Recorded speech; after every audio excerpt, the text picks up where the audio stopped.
Hello. Hello mga kahilaw. So yun.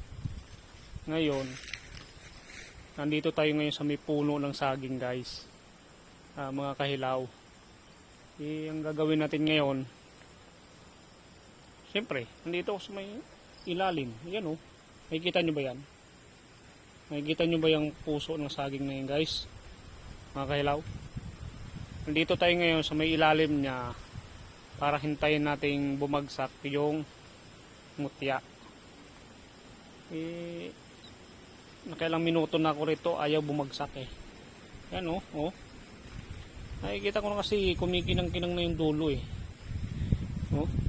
Comment nyo nga kung sino nakakaalam ng may mutya daw yan. So, kanina pa ako nakatingala dito guys eh. Wala man lang akong nasasalo na mutya. Meron kanina na naglag. Ito yung balat ng puso. So kanina ko pa inaabangan mga kahilaw eh. So maganda raw pagka nakakuha tayo ng mutya ng puso guys. Yugyugin natin. Ano, galaw-galawin natin tong puno. Baka malaglag yung kanyang mutya. Kanina ko pa to inaano-ano eh. Ano, gusto kong para malaglag na. Gusto ko lang hintayin pa na. Tagal eh. Tagal malaglag eh. So, comment nga kayo kung alam nyo ba itong ano na to. Yan, dami kasi mga puso dito. Oh. Oh. Gumala ka lang dito. Pero the best siguro kung kunin ko na lang itong puso na ito at gulayin. So anong magandang luto dito mga kahilaw? Anong masarap na luto dyan? Yan o, puso. Meron din doon. Yun o. Doon. Meron pa doon. May sulok.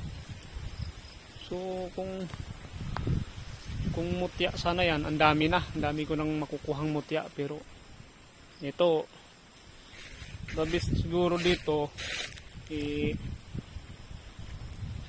ano natin, gataan o kundi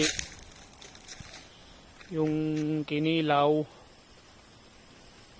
So comment nyo na lang kung anong klaseng ano, luto ang maganda, yung masarap sa puso. Hindi na natin nantayin yung mutya nun. Yun o, dami rito mga ano mga saging.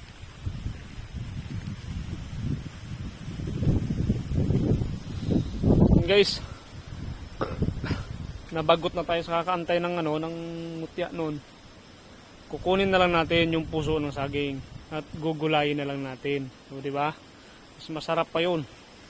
So, 'yun guys. Thank you and abangan nyo na lang. Kukunin natin yung puso na 'yun para gulayin na lang natin. Thank you.